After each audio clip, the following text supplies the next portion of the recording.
میرے گھر والے کہنے لگے کھانا چھوڑ دیں پہلے اس کی بات سن لے. میں نے کہا پتر کیا ہوا, کسی نے مارا ہے کسی استاد نے؟ کہنے لگے نہیں حضرت, گھر فون کیا تھا تو میری اماں اور ابا کی لڑائی ہو رہی ہے. بچہ کانپ رہا ہے, ٹانگیں کانپ رہی ہیں.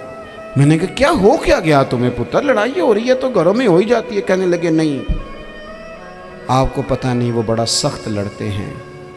میرے والد جب میری والدہ کو مارنے کے لیے آگے بڑھتے ہیں تو ہم سارے چار پنجوں کے نیچے چھپ جاتے ہیں, ہمیں خوف آتا ہے, وہ منظر خطرناک ہوتا ہے. یہ کون تکلیف دے رہا ہے اپنے بچوں کو؟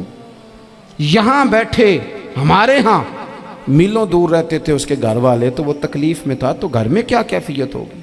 اگر حوصلہ ہو, صبر ہو, قناعت ہو, اللہ کے دیے ہوئے تھوڑے رزق پر ہمیں راضی رہنا آتا ہو, ہمارے گھروں میں سکون آئے, اطمینان آئے, ہم جو زندگی بڑی خوشی خوشی گزار سکتے ہیں. ہمارے مزاجوں کا لالچ, ہماری طبیعتوں کی بے راہ روی, ہماری جھوٹی انا کا بت, ان ساری چیزوں کو ختم کر دیتا ہے. اپنی زندگی کے اندر اگر ہم وہ کردار اپنے بچوں کو دیں جس کردار میں موبائل بھی ہو, جس میں گاڑی بھی ہو, جس میں پیسے بھی لا کے ابا دراز میں رکھتا ہو, لیکن والد کا گھر میں مصلی بھی موجود ہو, اس کی کوئی تسبیح بھی ہو, وہ یہ بھی کہتا ہو کہ خدا نے اپنے فضل سے آج 5,000 دیا ہے تو اس میں 1,000 غریبوں کا بھی ہے, اس میں تھوڑا سا میں نے اللہ کی رضا کے لیے بھی رکھا ہے. اگر کوئی مشکل آ جائے تو وہ باپ اور ماں کو صبر کرتا ہوا دیکھتے ہوں. اگر ایک باپ بات کرے تو دوسرا برداشت کرتا ہو. خدا را اپنی اولادوں کو اس اذیت کا شکار نہ کرو. اپنے گھروں کے اندر وہ خودداری, وہ پیار, وہ وقار, وہ محبت, وہ انداز. آپ تھکے ہوئے ہیں کوئی شک نہیں, آپ بہت سارے مسائل کا باہر شکار ہوں گے کوئی شک نہیں, لیکن آپ باہر سے تھک کے آئے ہیں. اور اگر آپ باہر اپنی فیکٹری کے مالک ہیں اور دفتر کے بڑے ہیں تو گھر میں بھی تو آپ بڑے ہیں نا. آپ کی ماں بھی تو انتظار کر رہی ہے, اس نے بھی تو دکھڑا سنانا ہے نا آپ کو. آپ یہ دیکھیے کہ آپ کے بچے بھی تو انتظار کر رہے ہیں, وہ چاہتے ہیں کہ ابا آ کے بیٹھیں تو ہم ان کے سینے پہ چڑھ کے تھوڑا کھیلیں. آپ کی اہلیہ منتظر ہیں. کچھ باتیں بیوی کسی اور سے نہیں کہہ سکتی, صرف اپنے شوہر سے کہتی ہے, لیکن وہ تو آتے ہی جلال میں آ گئے صاحب. وہ کہنے لگے تو بڑی نالائق ہے, میں تھکا ماندہ آیا ہوں اور تو نے مجھے کہانی سنا دی ہے. وہ اس خاتون سے شدت کے ساتھ پیش آنے لگے. میرے رسول پاک کی حیات نور کو دیکھو, حضرت ام ایمن حضور کی رضائی والدہ ہیں, ان کی بھی خدمت ہو رہی ہے. حضرت حلیمہ سعدیہ آ رہی ہیں تو خدمت ہو رہی ہے. حضرت عباس حضور کے چچا ہیں تو کریم فرماتے ہیں میرے چچا ہیں باپ کی جگہ پہ. حضور دوست احباب صحابہ غلاموں سب کے ساتھ پیار کر رہے ہیں.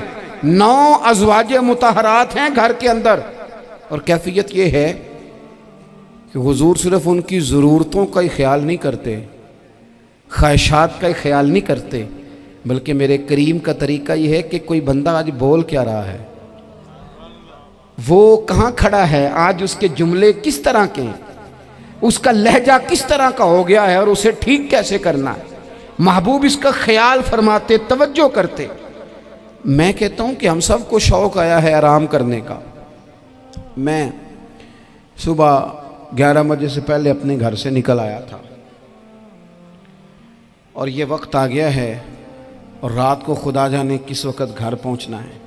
کئی دفعہ کیفیت یہ ہوتی ہے کہ گاڑی سے اترتے ہیں تو پھر دل کرتا ہے کہ کوئی اٹھا کے چلائے نہ کبھی.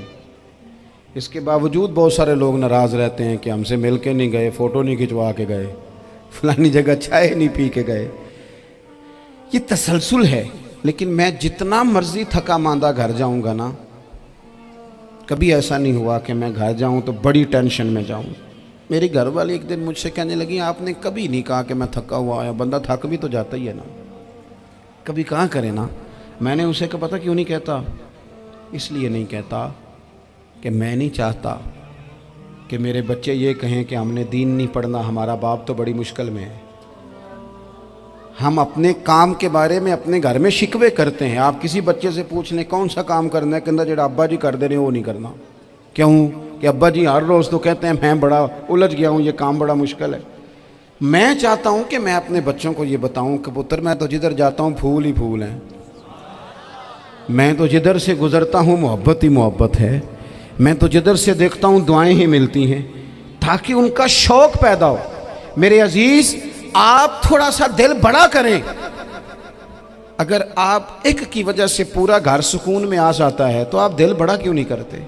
جگہ ڈھونڈتے ہیں بس مجھے کوئی تنگ نہ کرے، کوئی میری باپ ماں بدولت کو کوئی پریشان نہ کرے۔ بخاری شریف سنیے، حضرت عائشہ صدیقہ رضی اللہ تعالیٰ عنہ بیٹھی ہیں، حضور فرمانے لگے عائشہ آج ایک بات نہ بتاؤں تمہیں؟